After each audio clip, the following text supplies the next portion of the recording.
Flipping Wedges template creates flair in your quilting. You are sure to flip over how easy the projects are to create. The template measures the exact size needed for each segment of the braid wedge, minimizing fabric waste. The assembly of the straight finish braid wedge is simple, only straight seams. We are going to use the Flipping Wedges template to create the straight finish braid wedge. We start with fabrics that are cut 2.5 inches wide.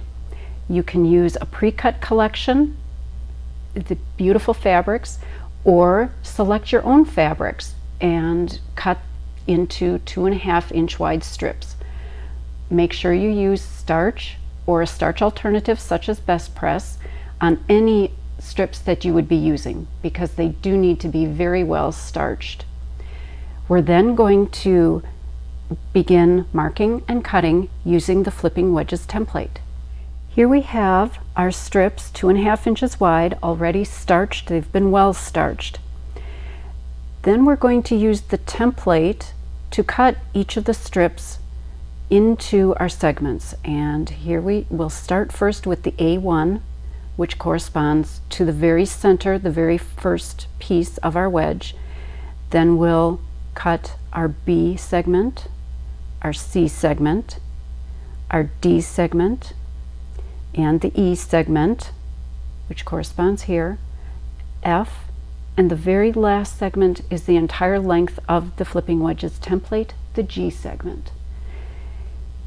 What we'll need is a marking pen or pencil. We're actually going to mark in each of the notches of the A1.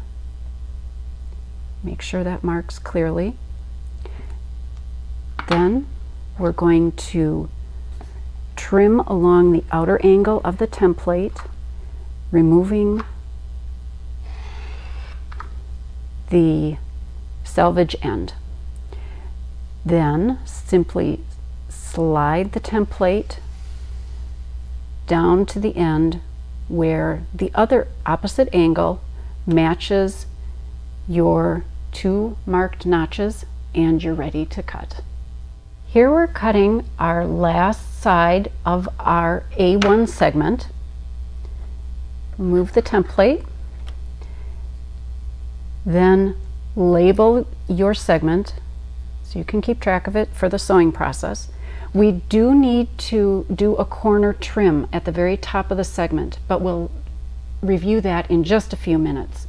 I'd like to show you the rest of the segments right away. The B strip is next, and we do need to have the template flipped, so it's a mirror image. So you flip your template, then we're going to mark in the notches for the B segment. Also remember to mark the center drill hole for that edge. You're ready to cut your first angle, removing the selvage edge and establishing that angle. Simply slide your template down and cut the opposite end. Here we have our segment B, and we're going to label that. Now the rest of the strips I have pre-cut, so we'll just review. See, the template is right side up. Remove the selvage edge. Remember to mark your notches as well as your center drill hole, and label. Segment D, the template is again flipped over, so the wrong side is facing up. Trim away at the angle, removing the selvage edge, and mark your notches as well as your center hole. Label, make sure you label each segment. Here we have our D finished. E, the template is right side up again.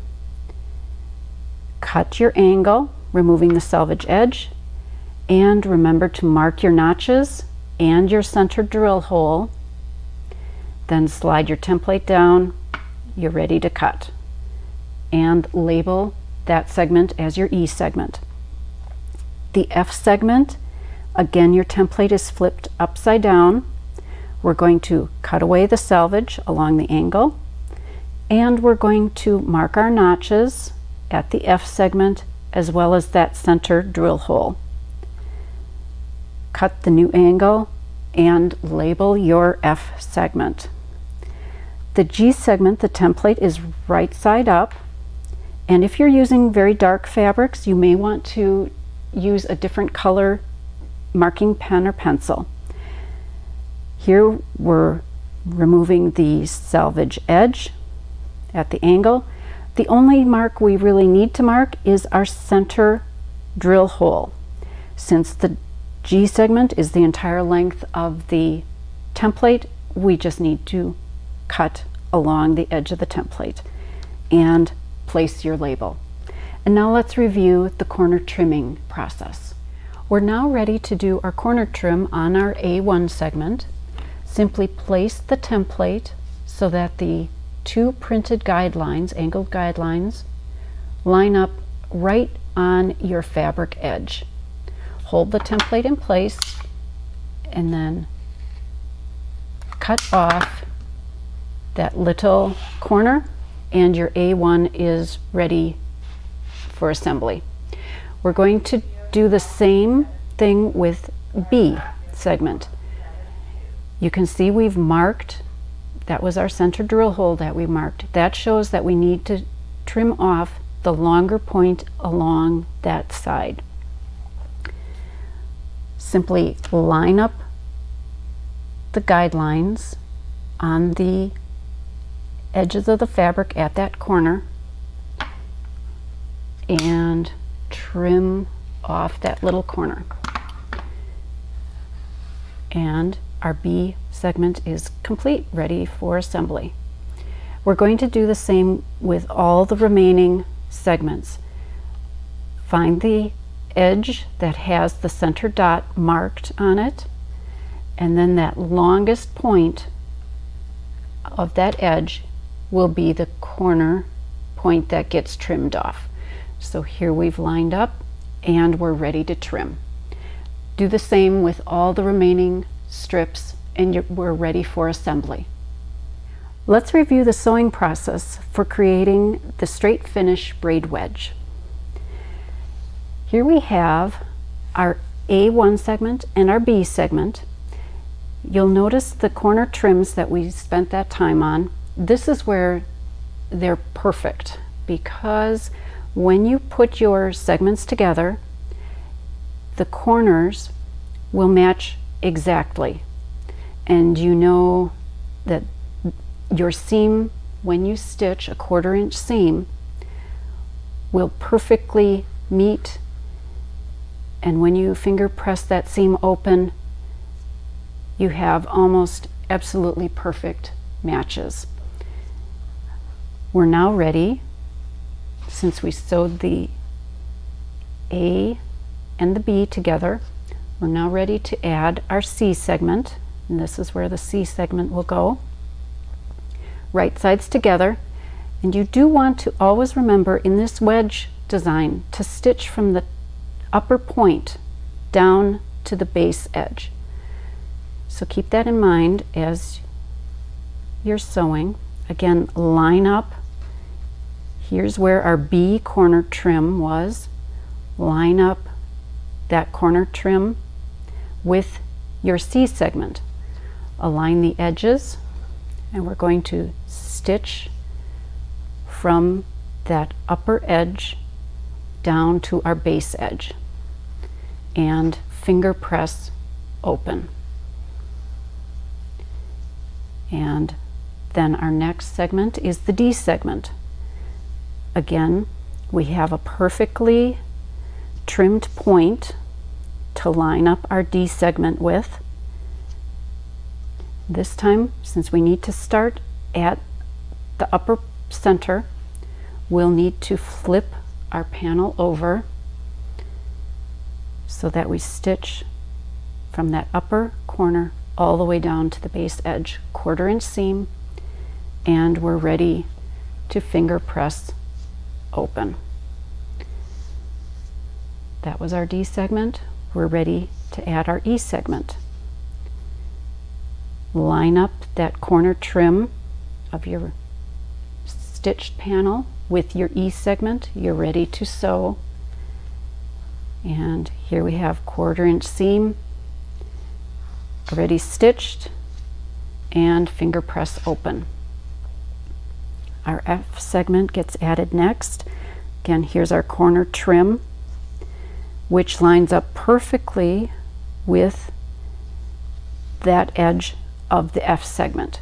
This time we'll need to flip so that we start at that upper corner and stitch our 1/4 inch seam. We're now ready to finger press the F segment, and we have just one more segment to add, and that's our G segment. Line up that corner trim end and both edges of the panel and the G segment. Stitch one last straight seam, finger press, and now after one final press, we're ready to trim our baseline. You've now completed your straight finish flipping wedge. We now only need to trim this lower side. Take a large square ruler and line it up roughly along the lower edge, but more carefully line up a line on the ruler along the center of your wedge, so you keep the wedge balanced. Then align the shallowest section of the wedge with the long edge of the ruler. Use your rotary cutter and cut all the way across. If you need to adjust your ruler to cut the ends, you may need to do that depending on the size of your ruler.